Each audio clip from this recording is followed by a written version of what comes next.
The viewpoints expressed on Night Fright are not necessarily those of the host, the staff, the sponsors, or the affiliate stations. Tonight's program may contain graphic themes or images. Viewer discretion is advised. Showtime! Welcome to the show. I'm Brent Holland. Welcome, one and all, to Night Fright. Tonight, folks, one of my most favorite authors in the whole world returns, Paul Roland, all the way from Hawkesbury, Ontario, which is just south of Ottawa, if you're looking for it on the map. From Ottawa. Tonight we're talking about a new book he's written called Nazis and the Occult. Now, folks, anybody that is a fan of this show knows the way I feel about Nazis. I hate these guys, to quote Indiana Jones. Now, seriously, never before had the world seen a so-called cultured and industrialized nation, a nation that gave us Beethoven, Bach, and yes, even Albert Einstein. The extermination camps they set up were methodical. German companies actually bid on supplying the furnaces, knowing full well what they were to be used for. At the end of the war, folks, to expedite the Holocaust of the Jews, children were thrown into them alive. Now, how did this country become so successful, rolling over country after country? Their momentum was unprecedented in the history of warfare. They could virtually do whatever to whomever they wanted and could not be stopped. Certainly mere mortal men could not be that bold and triumphant. What lay at the core of their strength and power? We know that Hitler and his henchmen had sent out teams of archaeologists to find sacred relics in order to their power. Did they also delve into practicing the dark arts? Did they virtually open the gates of hell and unleash evil upon the world? Did they virtually make a deal with the devil? Tonight, our guest Paul Roland, author of the new book, Nazis and the Occult, The Dark Forces Unleashed by the Reich. We will look at those dark evils. Don't go anywhere, folks. It's going to be explosive. Strap in and hang on. Here we go.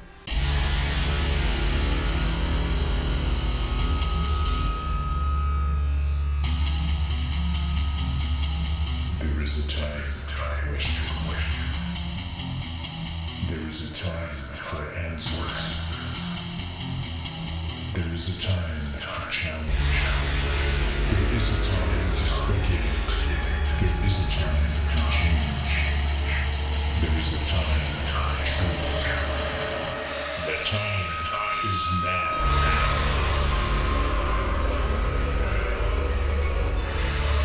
Welcome to Night Fright, your voice in the dark for paranormal and conspiracy.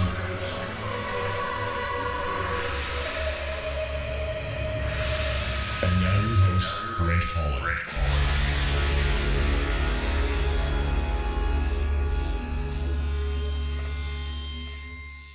The JFK Assassination, the definitive book by Brent Holland. From inside the Oval Office to Daily Plaza, first-person witness accounts. Order yours right now. nightfrightshow.com. Welcome, welcome, one and all. I'm Brent Holland. To Night Fright, folks. Once again, Paul Roland's joining us, and anybody that has watched a series of these shows we've done with Paul will know that his research is meticulous, his writing second to none. The book we're looking at tonight is called Nazis and the Occult. It's a very serious look tonight, folks, at how the Nazis were able to utilize their powers to fooling the people, the basic people of Germany, and I would argue most around the world as well, were out for the good of Germany, all the while creating the most heinous crimes against humanity that we've ever seen. I want to welcome Paul back from Hawkesbury. Paul, thank you for this book, by the way. You're welcome. It's terrific. It's something I felt I had to do. It's something that I had to examine without the sensationalism that's usually attached to that subject. And I come from a spiritual background, psychic background, where I've followed certain esoteric traditions, and I think I've uncovered a far more disturbing aspect to this story than the conventional were they or were they not devil worshippers. I agree wholeheartedly. And folks, if you look in the archives, Paul and I have done a show together where he's done the same thing. He's taken these myths about Jack the Ripper, that previous show, and just exploded them, blown them apart. And at the end of the book of Jack the Ripper, he offers his own calculated view of the actual murders that took place, and also brand new murder suspect. And again, for the book and that book, www.nightfrightshow.com. Just click on that guest book cover, tonight's guest book cover, and that'll take you right to a spot where you can order both books online. I urge you all to do that. Let's get going on these Nazis. The Spear of Destiny. Can you describe what was and what Hitler's fascination was with that and his obsession? Well, we don't know for a fact that he was obsessed with it. This all comes from a book by Trevor Ravenscroft, which was published in the 70s, called The Spear of Destiny. And my research suggests that Ravenscroft wrote it as a novel in the same style as the Christian thing, the Da Vinci Code. Da Vinci Code. And these kind of books, yeah. And the publisher, or perhaps his agent, we don't know, allegedly persuaded him to put it out as a book of fact, a non-fiction book, because it would sell better, and it did. We don't know what Ravenscroft's reaction to that was. Obviously, it made him a very famous and wealthy man, we assume, but his is a work of fiction. He's taken historical characters, he's cleverly and imaginatively tied in a lot of historical fact, and he's come up with this very entertaining fairy tale. And I make no bones about this in the book, and I feel that I can't honestly understand how some people have taken it at face value. Not only Ravenscroft's book, but in my book, I know I'm quite subtle with my cynicism and my sardonic style, but I can't imagine that people would not read between the lines and see where I'm having a bit of fun with this. I mean, it's an extremely serious subject, but this particular aspect of it is pure fantasy and is added to the myth.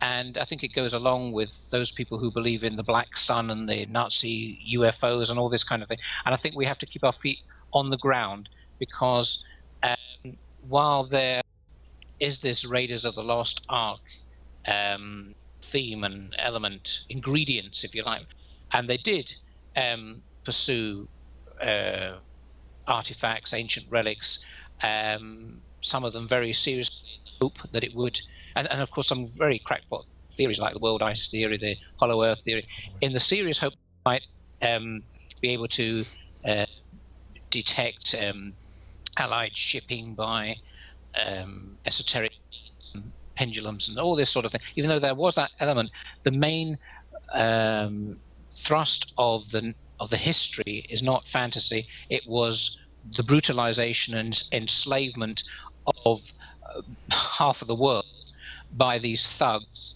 crackpots and criminals. And what's more evil about them really is that they persuaded and they allowed other people who were not Nazis, like the Ukrainians, for example, to take it out, their prejudices out on their neighbors. Yes. So a lot of brutality was committed, not by the Nazis, but under their flag, under their umbrella, their endorsement. Yes, yes, they condoned this brutality, and that makes them even more evil. But as to them pursuing the Spear of Destiny, which incidentally was, of course, the spear that a Roman centurion pierced the side of Jesus with at the crucifixion, and it had his blood on it, and therefore was considered a sacred object. I mean, that's the other ridiculous thing about this. Why would a sacred Christian relic fascinate Nazis, who were very outspoken in their criticism and denouncement of Christianity, and wanted to replace the Christian cross with the swastika, the Bible with Mein Kampf, and even the Christian priests spoke out in public at great risk to themselves, certain members of the clergy, because they saw that this was an unchristian neo-pagan, pseudo-pagan. It gives a bad light to pagans, actually, of course, who believed in nature worship. So That's right. the Nazis were a religion in themselves. A Let's satanic, talk about diabolical religion. Absolutely. I want to talk about that, how the Nazis wanted to bring in virtually their own Nazi religion and just extricate completely the Christian religion and other religions as well, make this a world domineering religion. And I'm going to talk more about that because I have a quote here I want to read as well.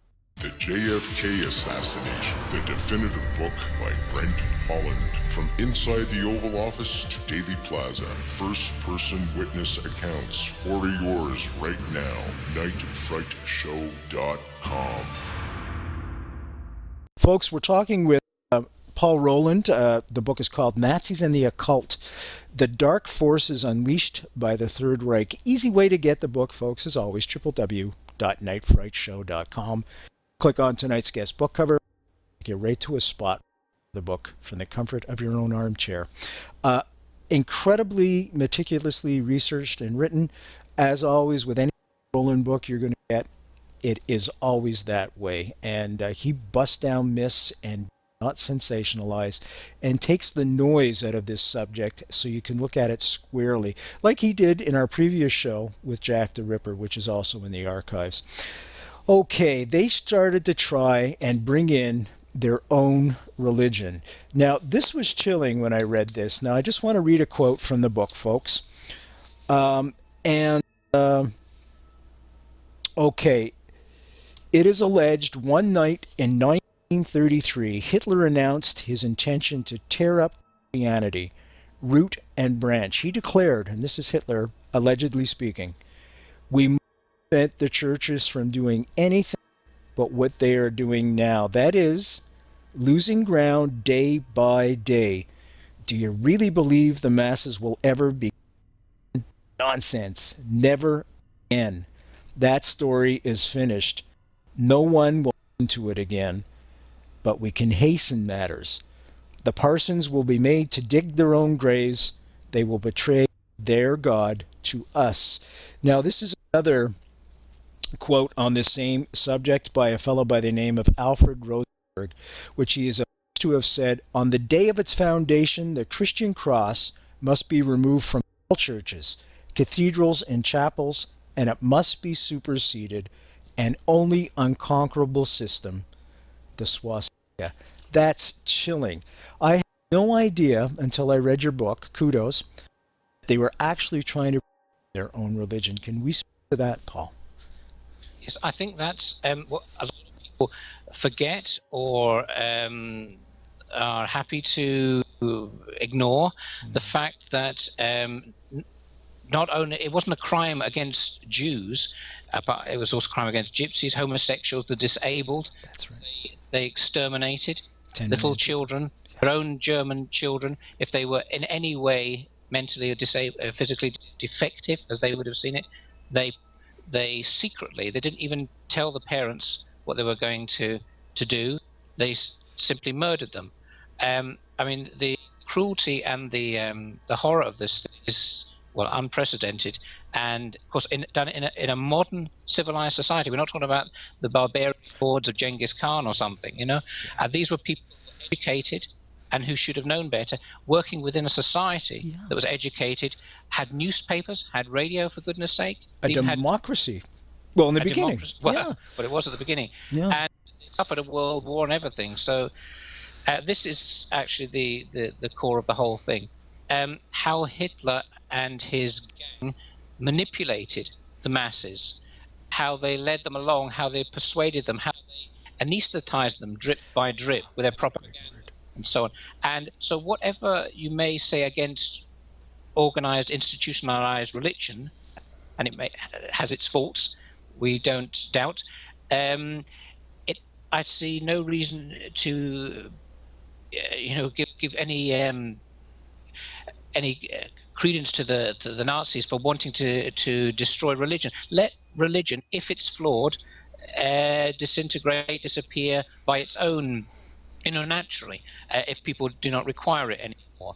But to supersede it forcibly, supplant it with not pagan. As I say, there's nothing wrong with paganism. Paganism is a nature, but supplant it with the culture of brutality. It's the thing the Nazis did was that they perverted everything they touched, science and everything, and of course drove all the intellectuals out of Germany because they saw this. It wasn't just the Jews, and the intellectuals didn't want anything to do with this. But they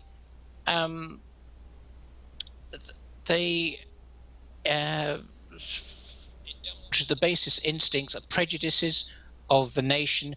They drew on and exploited archetypes in the German psyche, so that they knew that you couldn't just say, "Oh, he's a Jew, so we don't want him."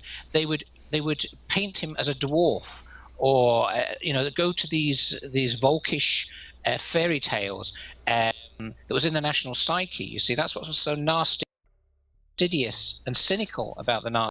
They exploited the nation's prejudices, which they'd grown up with since childhood, and said, "Look at these Jews. These are the rats that carried the plague in the Black Death. These are the dwarfs that live underground. That's German maidenhood." So the crude propaganda is unbelievable, but people swallowed it. Yeah, and of course this is what mind boggles me. I guess I'm thinking from 2013 as opposed to 1933, all of years later. And I guess the psyche, like you said, was completely different in those days. Living in Canada, as we do, we are taught to challenge authority, if you will, and question everything. In those days, maybe it was more of a sheeple type of affair, and Hitler offered answers at a time when there were a lot of questions. This thing just mind boggles me how a whole nation, as you said before, people that brought us Beethoven, for gosh sakes, and I would argue even got us to the moon with von Braun, can do something so evil, so diabolical. The JFK Assassination, the definitive book by Brent Holland. From inside the Oval Office to Daily Plaza, first-person witness accounts. Order yours right now. nightfrightshow.com. Folks, the book is called Nazis in the Occult. Our guest tonight, Paul Roland. We're talking about all the evils, all the dastardly deeds that the Nazis did, but with a difference. Paul is breaking down a lot of the myths that have surrounded this subject for a long time, and offering some clear-headed, as always with any Paul Roland book, clear-headed, straightforward answers. And kudos once again. www.nightfrightshow.com. Click on this book. That'll take you right to a spot where you can order the book from the company home. And also look in the archives. Great show we did together, Jack the Ripper, with the same type of perspective. What he does is he goes in and he looks at the evidence meticulously with his own solution and bust down those myths, and very level-headed, very grounded, as he said before. It's one of the reasons why I like Paul as a writer. Okay, can we give a little bit of an overview about Hitler's henchmen? Just give a little bit of a synopsis about Goebbels. A lot of folks listening right now won't recognize these. That's why they'll recognize Hitler. Goebbels, Hitler, and Goering. Could we just touch on those three very quick? Well, Himmler was a chicken farmer, and he was the chauffeur of Goering, if I remember rightly. They were all a gang of petty bureaucrats, and obviously on the fringes you had Jew baiters, sexual perverts, the brown-shirted bullies, the louts. But you also had people who persuaded themselves that there was greater good of Germany at large here, at stake, and that Hitler was the Messiah of the German people. Remember what you just said. Actually, what we forget is that it wasn't just that Hitler appealed to the mass and a sense of wounded pride after the First World War, and the unfairness of the reparations that were imposed upon them by the Allies. It's also a very basic question of bread and work.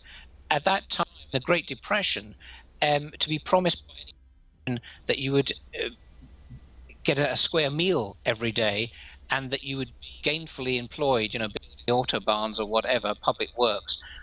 That was a great promise, and you would follow or vote for and support that party until they proved themselves distasteful to your sensibilities. You know, because in those days it was a violent time. There were the wars with in the streets with the communists, so it was one devil against the other one. You know, and the communists at that time were perceived by many people in Germany as being the greater danger. They also believed, the politicians in Germany believed, that they could control Hitler once he was in power. Once he was the chancellor, they would be able to control him. They hadn't reckoned on his deviousness, for example, burning down the Reichstag to gain power by blaming the communists. You know, once you have a building on fire, you can point the finger at anybody you don't want. And if you shout it loud enough, as Goebbels used to say, the propaganda minister, if you say an untruth, tell a lie long enough and loud enough, people would start to believe it. They had all these very basic exploitative strategies that worked in those days. These days, I think people would see through it more. We're not so easily fooled, I'd like to think. But in those days, you promise people bread and work. You tell them the communists are a great danger. You tell them the Jews are going to steal your daughters and God knows what else, and that they run the financial institutions of the world. Is a great conspiracy. The Germany stabbed in the back. It was the great famous phrase at the time in the First World War. We were betrayed at home. We could have won, however. All these myths, and people who feel aggrieved, probably trenches and lost their homes and so on, had their land taken by the Allies. Remember, part of Germany, the Sudetenland and other parts were annexed. They were taken by the Allies. The Rhineland occupied by the French. So the Germans had a grievance, maybe a justified grievance. Unfortunately, the man who exploited that grievance was an unscrupulous demagogue. And to go back to your question, you had Goering. You see, they weren't all as obviously corrupt and brutalized as the little Bavarian corporal. You had people who were sly and clever at manipulating the masses and presenting themselves as reasonable men. Oh, I'm just a businessman, as Al Capone used to say. It's the same thing. They were gangsters. They were gangsters. You had people like Alfred Rosenberg that you quoted from earlier, who was their I have to suppress a laugh at this, their philosopher, and that's philosopher, which is a contradiction in terms if ever there was one. But these people intellectualized and rationalized their acts, and they came up with spurious theories to support their crazy ideas. For example, the idea that the Volkisch, what we call the Volkisch philosophers, who sort of brought forth the roots of the Nazi philosophy.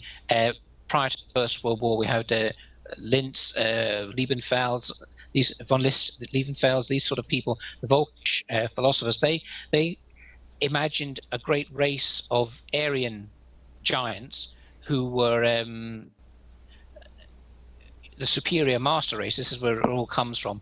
And they fought the ape-like men, the simians, the Untermensch, the subhuman. What amazes me is Hitler's going after all these artifacts, really not believing in their power, quote unquote, but more or less just as a mythological reference, if you will, to show, look, we have all these things on our side. God is on our side. Destiny is on our side. Would that be a correct way of putting what was going on? Yeah, that's a very good way of expressing that.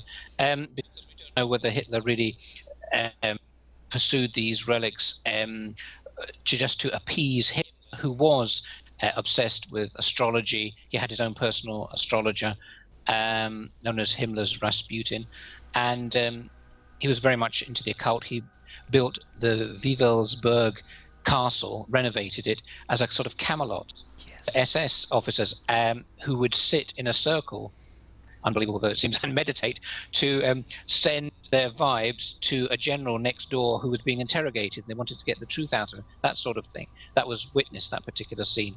It was supposed to be a sanctuary for the the ashes of fallen heroes, and they would be interred in the vault underneath, in a sort of medieval trophy room, if you like. So there was this occult theme in Himmler's mind, but I think from my research, Hitler indulged it when it suited him. He was no believer in astrology unless it suited his predictions. For example, on one occasion, when raising a foundation in a new building, the hammer broke when Hitler hit it, and he took that as a bad omen until a few months later the architect died. Then he explained it away as, oh, it was a bad omen for the architect and not for me. So, and Hess, Rudolf Hess, another one of those inner gang, who was a few slices short of a full loaf, as the Scots would say, was persuaded to fly to England on a crazy peace mission because he had been misinformed deliberately that, I think it was the Duke of Argyll or Aberdeen, was willing to talk peace to avert war. This was in 1940, early 1940. And he jumped in a plane and flew by, and Hitler was furious. He'd lost his deputy Führer on this crazy idea that there was going to be they were going to make peace, as if anybody would make peace with the Nazis after what they'd done, because they'd broken promises so many times. Hitler would always say, as every time he snatched a new piece of land, he would say, "This is my last territorial claim in Europe." And of course the appeasers, understandably, did not want to see a second world war after all they'd suffered. Think, well, you know, okay, maybe this time he means it. We'll just give him back the Sudetenland. We'll just give him back Danzig. We'll just give him back the Rhineland. Because after all, they were German, and there are Germans in there, even if it wasn't Germany before. So they found reasons to rationalize, to appease Hitler, and to rationalize what they were giving away. But even they, in the end, saw that Hitler was a bully, nothing short of a neighborhood bully who was chancing his arm until somebody stood up to him and said, "Enough is enough." And of course, by then he couldn't lose face, so he had to go to war, which is what he wanted all along, because that personality runs stress, if you like. He lives on stress. He doesn't live for peace. Do you think, Paul, that he desired war so much? We're talking about Hitler now, folks. Just to coax his ego, to embellish his ego, to satisfy his ego, and more, and how far can I go? How far can I go? Will I achieve world dominance? Well, it's very hard to read the mind of a psychopath. The irony is, one of the things that I talk about in the book is that he was the ultimate Untermensch, the one he despised so much, the subhuman, because after all, he had no compassion, he had no humanity, he had no honesty, no sincerity. He didn't love anybody but his dog, and in the end he even poisoned his dog Blondie, you know. And he married this colorless individual, doting individual, Eva Braun, who he then persuaded to commit suicide with him. You don't do that with somebody you love. Quite apart from that, he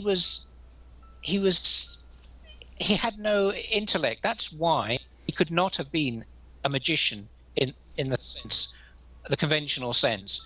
That is one of the core arguments of the book. All this Raiders of the Lost Ark stuff is very entertaining, but can you seriously imagine Hitler, Himmler, Goering, and the rest of them standing around a magic circle in robes, burning incense, conjuring demons? No, but I'll tell you what they did do, which is something far more dangerous. They unconsciously practiced the real form of magic, which is not conjuring demons and devils from hell, because they don't exist. Nobody's seen a demon or a devil unless it's the Middle Ages, or unless they're mentally ill. They conjured the dark side of their own personality, and worse, of the society that they were responsible for and governing. They preyed upon and exploited the darkest, basest instincts of their own people, and that is true evil. You may argue about the semantics of evil, that it's a word we have created to define a type of person, but these people were evil by their actions. They proved themselves to be evil by their actions, not by what they said. It wasn't the fact they hated Jews that made them evil. It was the fact that they physically tortured people, imprisoned them, enslaved them, starved them to death, worked them to death, and killed their own, without any compunction, without any conscience. The JFK Assassination, the definitive book by Brent Holland. From inside the Oval Office to Daily Plaza, first-person witness accounts. Order yours right now. nightfrightshow.com. Folks, if you're just joining us, we're just at the halfway point. Settle in, relax. We're talking about Nazis and the occult and their desire to obtain all these holy relics, if you will, with the hopes of fooling the people to believing that once they have these holy relics, let's call this the cross of Jesus or something, they can hold it up and say, hey, we have the cross of Jesus, we're right, they're wrong, and this is our power. Most of them didn't believe this stuff. They were just trying to fool the people to maintain their own and the dastardly deeds they did. Our guest tonight, of course, is Paul Roland, and with all Paul Roland books, this book will bust down myths and set you straight right on the ground level, folks, and very level-headed as always. www.nightfrightshow.com. Just click on tonight's guest book cover. That'll take you right to a spot where you can order the book from the comfort of your own home. And I'm going to plug the other show we did with Paul. Fans of this show will know that a few weeks ago, Paul was here talking about Jack the Ripper. Same thing. He bought all those myths, and he even has a new suspect that nobody else has thought of till this point. So again, you can find that in www.nightfrightshow.com website. Paul, I want to read this thing, Nostradamus, and many people, Nostradamus, of course, folks, for you aware, lived in the 1500s, and he wrote what are called quatrains, which are kind of paragraphs written in code, quote unquote, for future generations to say, okay, look, he could see the future in 1500. One of them has been attributed to Hitler, and it's the most famous one. And in many senses, you can actually to a lot of these quatrains that you want, but here's the one on Hitler. Hunger-maddened beasts will make the streams tremble. Most of the land will be under Hister, Hister. And many people that believe in this prophecy say, well, he wanted to really warn the people that this monster was actually going to come to be, but he just misspelt his name a little bit. In a cage of iron, the great one will be dragged when the child of Germany observes nothing. So that's one of there's several more prophetic little things that and also credited to the coming of Hitler and Nazis, if you will. Paul, let's talk a little bit about that and how not only the Nazis, but since the Nazis, people latch on to Nostradamus, and I think in a lot of cases read things into it that aren't there, perhaps, but that they perceive as being current to their own surroundings, presence, if you will. Can we talk a little bit about Nostradamus and how that affected the Nazis? Because they really got into this and exploited it.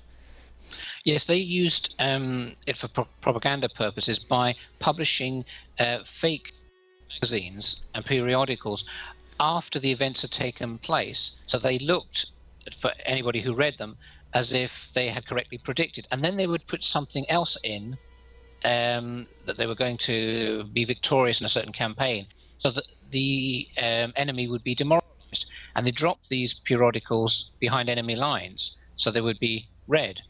Unfortunately, they were discovered by somebody who knew that the editor of this periodical died several years before. So, I mean, pretty crude propaganda, but the British did similar things. They also used Nostradamus's quatrains, or centuries as they're called. But the interesting thing about Nostradamus is that any prophet, any visionary, is more accurate when they predict or claim to see events nearer their own time. As the events recede into the future, they not only become less likely to be accurate, but they also are less likely to be interpreted by the seer themselves correctly. After all, when they see horseless wagons, as they might call them, or an iron horse, they don't know it's a train. They just see this great dustbin on wheels down a track. And they also don't know the context or the implication, and so on. So they might think these things run the world, for example, and that we're all enslaved by machines. So they would put that into prediction. Whereas we know that we have created these things to serve us, etc., etc., and they're making life easier or what have you. Mm-hmm. So the further they go away from their own time, the less accurate they are. And, for example, that quote you read about Hister is just as easy, in fact, more likely to be interpreted or to refer to a river, the river Ister, which Nostradamus would know about at the time. And putting people in an iron cage was a medieval punishment when you dragged them off to prison or anything. So, I mean, Hitler was never put in an iron cage, and so on and so forth. So to twist something and say, well, they misspelled it, I think it's going a bit too far. If he'd talk about a man with dark hair and a moustache or something, so that we couldn't mistake it, but to name him and get the name wrong, I think tells you that it's really just another very entertaining conspiracy theory. We're trying to make the evidence fit our theory. The JFK Assassination, the definitive book by Brent Holland. From inside the Oval Office to Daily Plaza, first-person witness accounts. Order yours right now. nightfrightshow.com. Folks, that we're speaking with Paul Roland tonight, and his book is called Nazis and the Occult, The Dark Forces Unleashed by the Third Reich. Easy way to get it, as always, www.nightfrightshow.com. Paul, we had touched on Hess before, and Rudolf Hess, folks, as Paul has told us, is the, if you will, the vice president of Germany. Right under Hitler, he would be considered the vice president. I'm just trying to draw an analogy. He took off, as he said, flew to England on a perceived peace mission. The English put out a desire for peace, so they suckered him in over to England. And when he got there, now this is what struck me as very strange, and I had known this before, but I want to talk to an expert on this. A fellow by the name of Aleister Crowley was brought in to interrogate him. Now, what I'd like you to do is set up Aleister Crowley and why you think he was brought in. Okay, well, Aleister Crowley was a notorious black magician, as he the wickedest man in the world, as he self-titled megalomaniac. He was an occultist who was certainly an able adept, and he was a practicing magician in the truest sense, unlike Hitler and the rest of them. But also a man, a very self-centered, self-promotion fiend, and so he eagled himself into this investigation by claiming that when Hess was talking gobbledygook, it must be an esoteric language. Therefore, I'm the only man in England who can interpret what he's trying to say. Now, Hess was probably just, deranged. Let's say, yeah, deranged. Well, he was certainly an oddball. He was an oddball. Even his teachers described him as an oddball. I think I quote that in the book. That's and he right. used to sprinkle earth from the different counties and cities under his baby's cradle to sanctify it. I mean, superstition's fine. It doesn't mean you're an oddball, really. But, okay, I'm sorry for doing that then. But what I'm saying was we can't condemn him for that. He did far worse. But fortunately, he did believe in astrology to an extreme, and he took this flight and was imprisoned. And when he was questioned by, remember rightly, it was Ian Fleming, a creator of James Bond, who actually initially quizzed him. And when he could understand what Hess was rambling on about, he considered bringing in Crowley, because Fleming knew Crowley and actually wanted to use him as a villain in one of his books, as a model for he called him the Cipher, if I remember right. Didn't call him Crowley in the book. But if I remember rightly, too, the were very suspicious of Crowley's motives to self-publicity, and they didn't trust him, they didn't like him. He had a terrible reputation, as I say, in the tabloids as the wickedest man in the world, and it wouldn't do British credibility any good to be seen having a man like that in the newsreels talking to this captured deputy Führer, as he was, which was a great coup for the British. And they had lured over on this pretext, and that was a great trophy for them. So they certainly didn't want to taint it by bringing in this suspicious, larger-than-life character and letting him take over the investigation. There is a quote. Again, it's a to be given by Aleister Crowley, folks, and many people thought that Aleister Crowley was a devil worshipper. Actually, Ozzy Osbourne has a song called Mr. Crowley, and if you want to just go listen to that song. Now, this apparently was given, this quote that I'm about to read was given by Aleister Crowley about Hitler, and it goes, "It began to dawn upon me," this is Crowley talking, "how much of Hitler's thoughts were as if they had been taken from the Law of Thelma," and that's where I'm going to go with this right afterwards. "I became his fervent admirer, and am so now, and will be to my end. I have ever so often owned to this firm conviction that the close identity of Hitler's ideas with what the book teaches endowed me with the strength necessary for my work. I stayed even to the Gestapo some years ago." Now that's allegedly given to Aleister Crowley. Two questions. Is there credibility to this quote? And the other question is, could you describe the laws of Thelma for those folks that aren't aware of it? Okay, well, it's highly unlikely that Crowley that uttered those words. They were attributable to a fictional biography of speculative.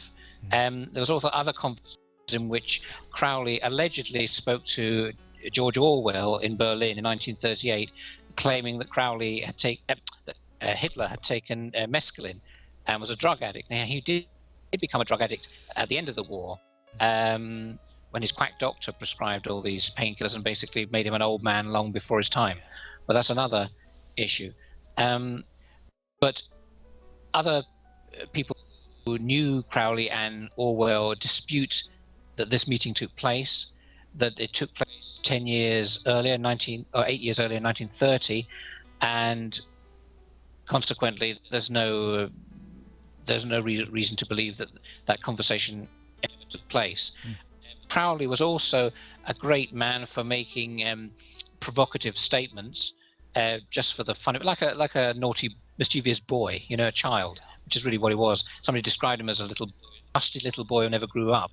And so he would actually make such statements. I could believe that he would make simply to provoke people and make them go, "Oh, how could you say such a thing?" Because that was his nature, and that's the way he got attention. He loved sensationalism the same that Hitler loved it.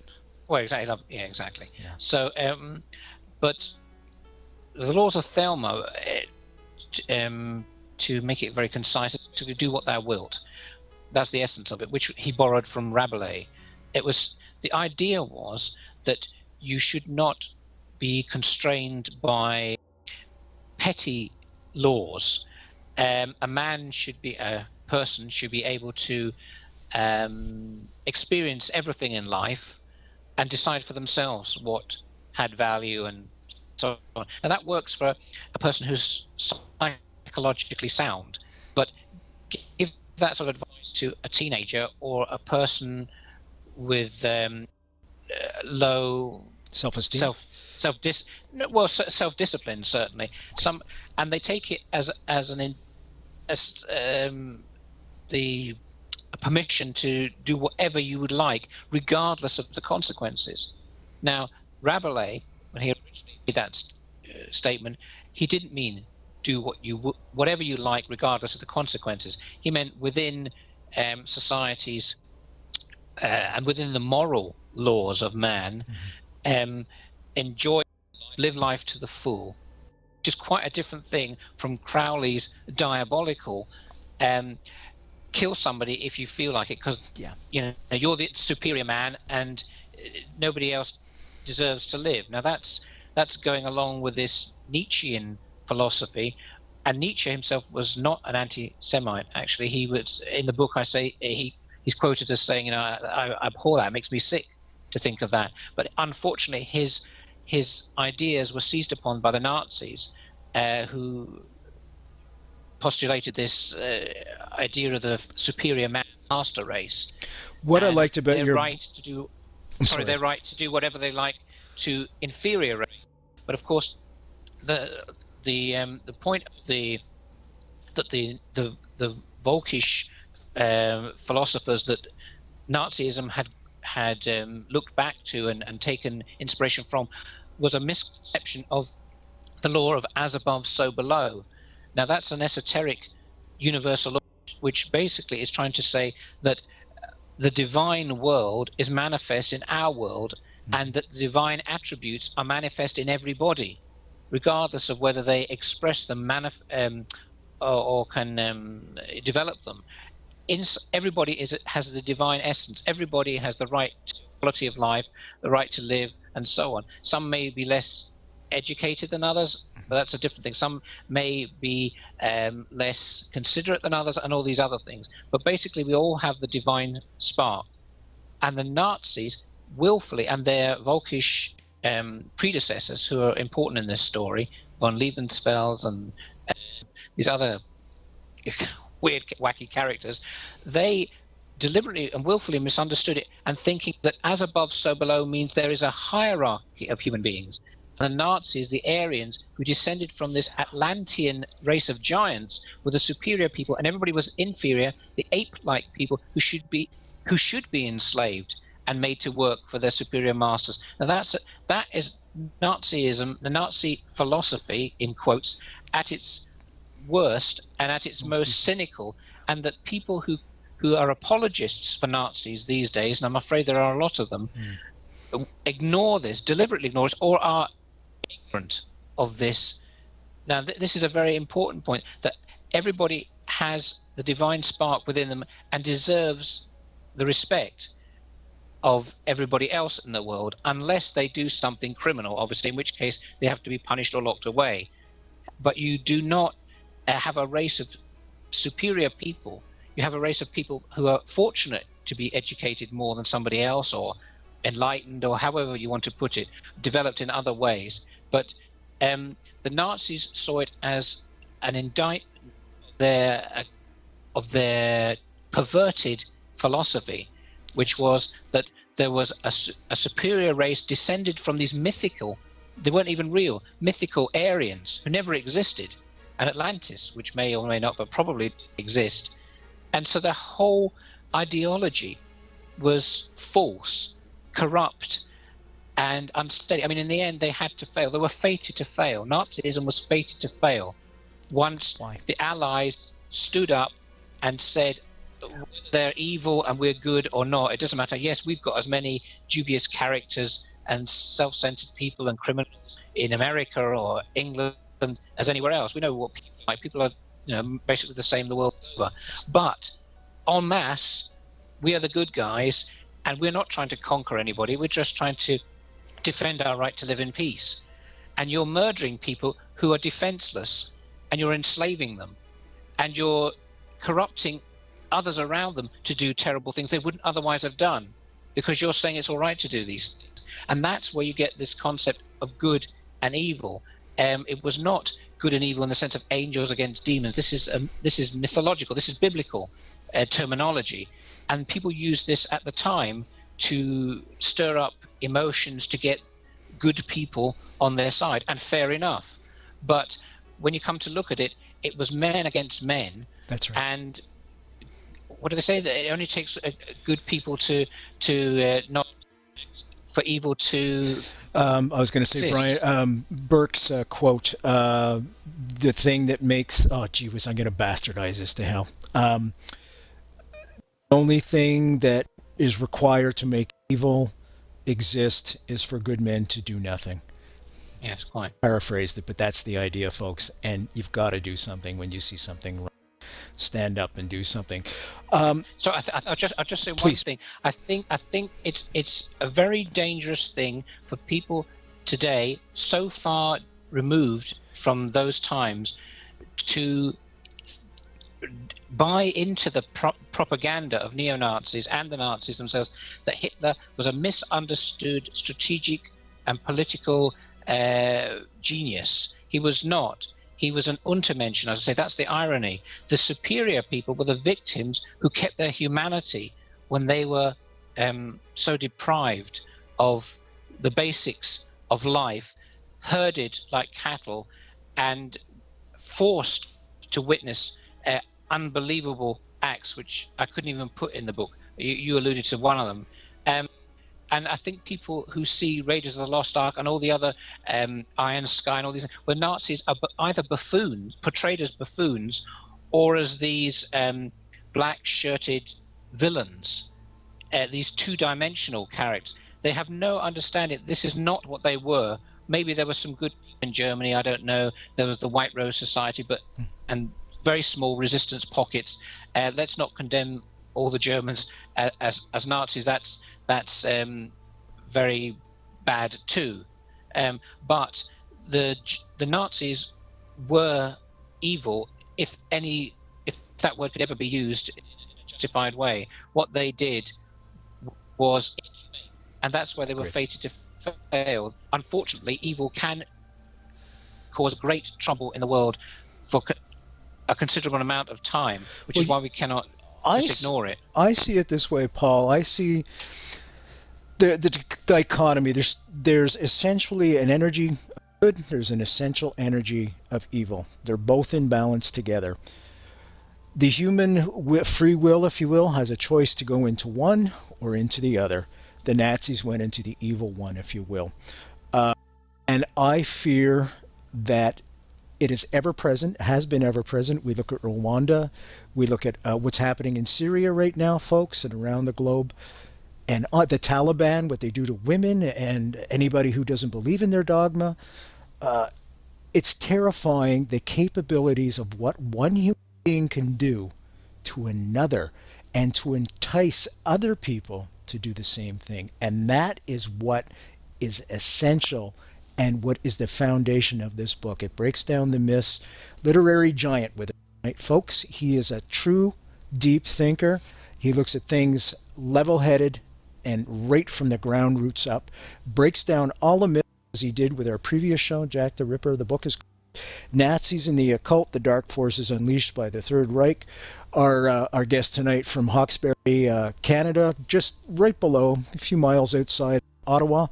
Paul Roland, www.nightfrightshow.com. Just click on the book cover. It'll take you right to a spot where you can order the books for the comfort of your own home. We've got to wrap up. We've only got a minute left. Are we doomed, Paul, do you feel, to repeat history? No, but I think actually the examples you've given, Rwanda and so on, and Syria even, are not the same. We're not seeing the same forces in action. We're seeing simply violence. We're seeing a regime that is afraid to relinquish power. The Nazis are a completely different animal, a completely different beast. But as I say, that the point of the book really, and the thing that I want to bring to people's attention, is the real demons are inside us, as you said, are within all of us, and we have to resist the temptation to give in to our baser instincts, our primitive side, our prejudice, rise above it and manifest our divine part, our humanity. That's the only hope for the world. But the first thing we have to do is call a spade and realize what these people were and what they did, and not see them in terms of some misunderstood people who happened to lose the war through bad luck.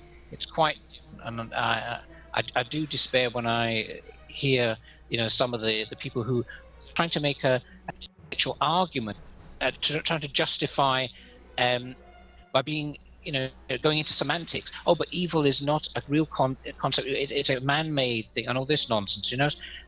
Let's say what these people did define them. They were defined by their actions, and it's not a propaganda thing on the side of the winners or the Jews or anybody else. It's they did these things, and they were on trial, and they for their deeds, and they confessed to them, and they foolishly kept all the documents. They documented everything they did. They filmed mass executions and everything, and thank goodness witnesses were alive afterwards to testify and say, he did this to me and to my family. And I think I've always thought that everybody understood that. Unfortunately, perhaps they don't, and it's time that people face the facts. Yeah. And as I said at the outset, just when I called you just before we started recording this show, I fear it is all happening again. The Holocaust. I see turmoil again in Europe. I see the rise of the Nazi ideology, especially in Greece.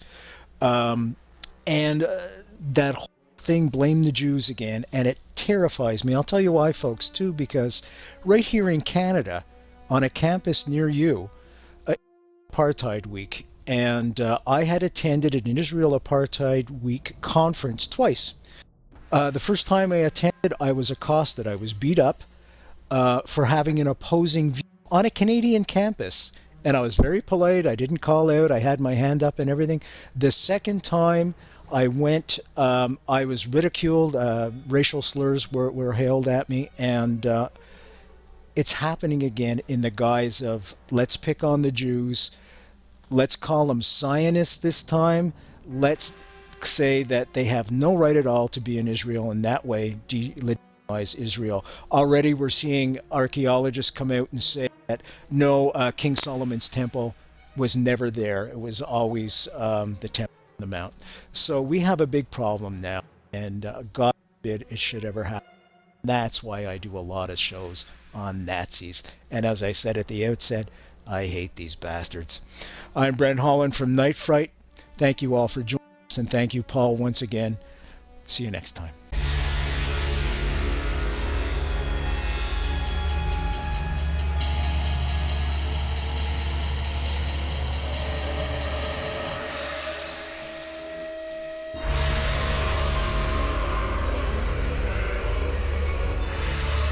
You're listening to Night Fright and your host, Brent Holland.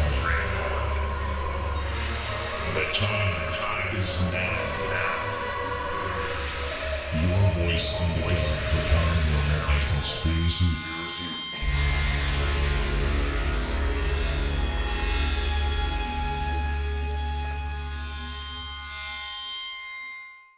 The JFK Assassination, the definitive book by Brent Holland. From inside the Oval Office to Daily Plaza, first-person witness accounts. Order yours right now, nightfrightshow.com.